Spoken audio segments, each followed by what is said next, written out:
Hello everyone, my name is Lamika, your dream driver, your motive mover, your inspiration cheerleader. Welcome to my channel, Talk About It. I pray that everyone is having a great day today on this beautiful Friday. I know that I am, because after a constant high 90s for the last month here in Georgia, we are finally today at a nice cool 80 degrees and it feels wonderful. So my last video, I discussed the signs of a narcissist and the different types of narcissists. And now I want to talk about how a lot of us get involved with these narcissists and why we tend to stay so long. So a couple reasons that we get involved with narcissists in the first place is because they are very cunning, charming, and persuasive.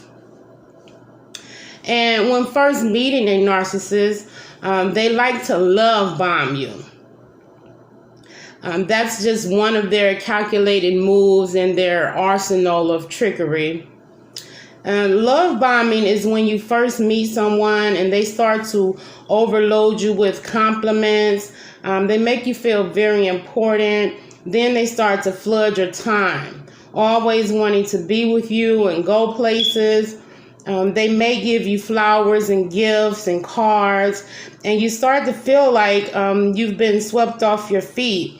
It feels like you've met that perfect person finally, and they will have a perfect love story.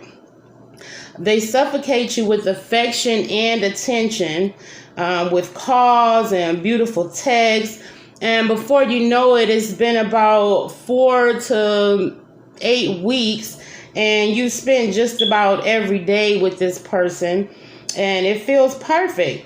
But the thing about love bombing is that it takes your eyes and mind off of the true person.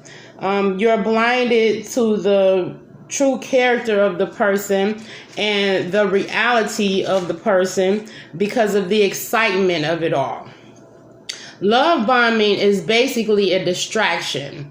And I can think back when I was being love bombed and had no idea that this was a deterrent because I had never experienced this before. So it made me start to fall in love with him very quickly.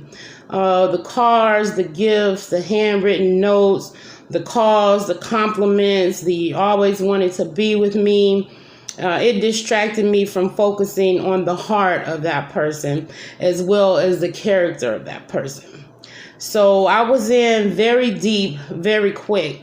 And then suddenly, after about 2 months, the calls started to slow down. The time together started to slow down. The compliments slowed, the gifts. And this was not by coincidence. It was actually intentional because the narcissist knows that now they have you hooked like a drug and you'll fiend for more.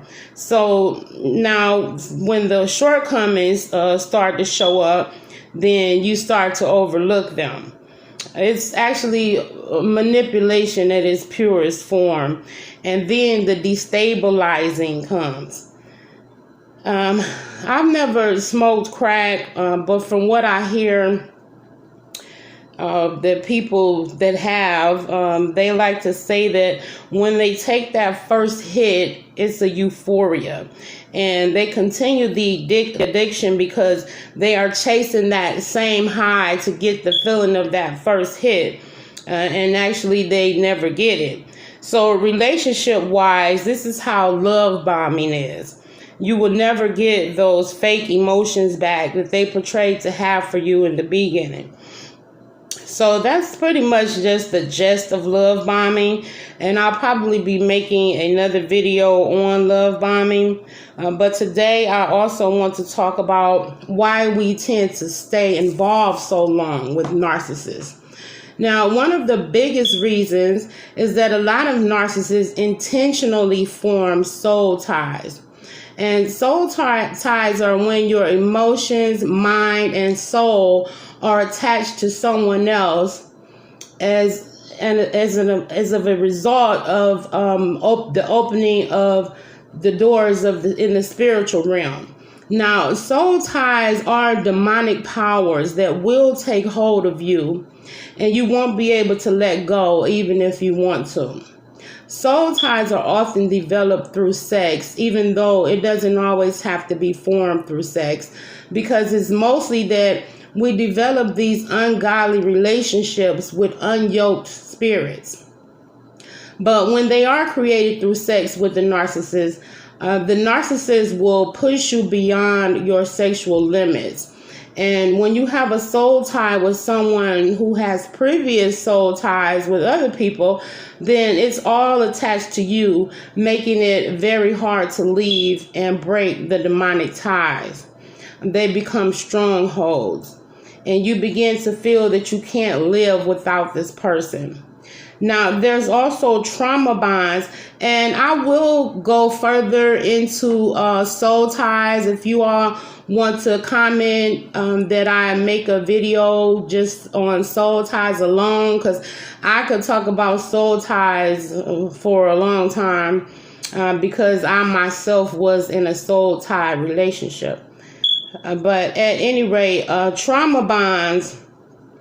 Now, these are bonds that keep us hooked to this person. And sexual feelings, it's the bonding. Trauma bonding is the misuse of fear, excitement, and sexual feelings to entangle another person.